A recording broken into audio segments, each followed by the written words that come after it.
اعوذ باللہ من الشیطان الرجیم بسم اللہ الرحمن الرحیم الحمدللہ رب العالمین والصلاة والسلام علی رسولہ وآلہ الطیبین الطاہرین المعصومین۔ شب قدر کے حوالے سے ہماری گفتگو چل رہی تھی۔ آج تیسرا سلسلہ اس گفتگو کا آپ کی خدمت میں عرض کرنے جا رہے ہیں۔ شب قدر کی فضیلت بیان کی گئی، شب قدر کے اعمال جو انجام دیے جاتے ہیں اہل بیت علیہ السلام کی طرف سے ہمیں بتائے گئے ہیں، ان کی طرف مختصر طور پہ اشارہ کیا گیا۔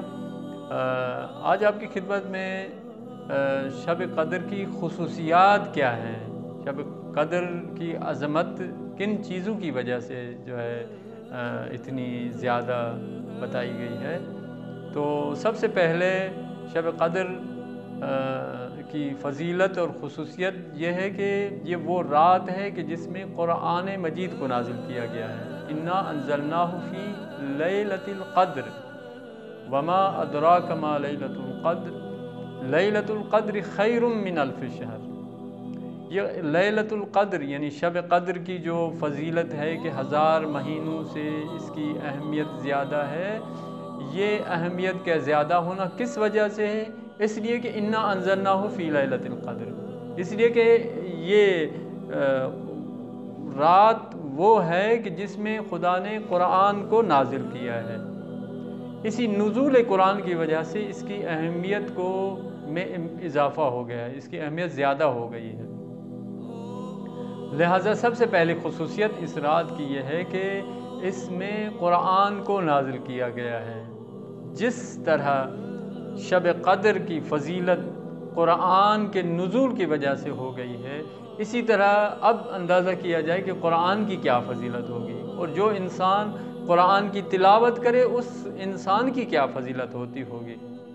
یہی وجہ ہے کہ جب ایک انسان قاری قرآن یا قرآن کی تلاوت کرنے والا اس دنیا میں قرآن کو تلاوت کرتا ہے تو آخرت میں اسے خطاب ہوگا کہ اے قاری قرآن اقرا ورقِ، تلاوت کرتے جاؤ اور اپنے مراتب کو، اپنے درجات کو بڑھاتے جاؤ۔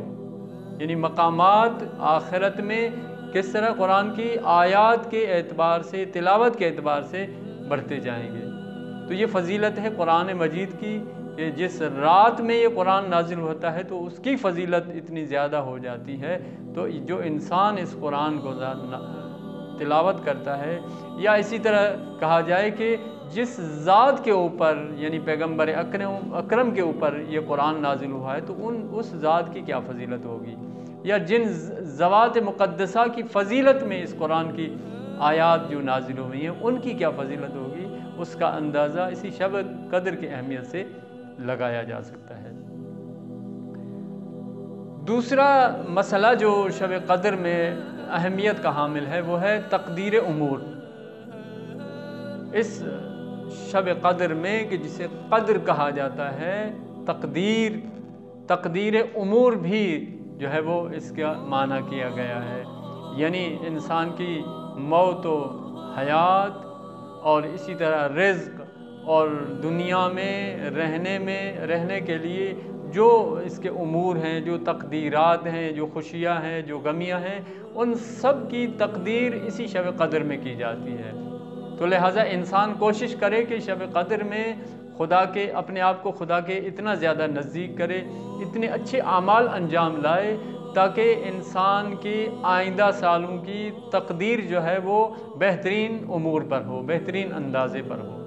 لہٰذا شب قدر کو شب قدر اسی لیے کہا جاتا ہے کہ اس رات میں انسان کے جو امور ہیں زندگی کے یا آخرت کے، ان کی تقدیر کی جاتی ہے، ان کا اندازہ کیا جاتا ہے۔ تو انسان کوشش کرے کہ اس رات میں بہترین اعمال انجام لائے، خدا کی خوشنودی کو حاصل کر سکے۔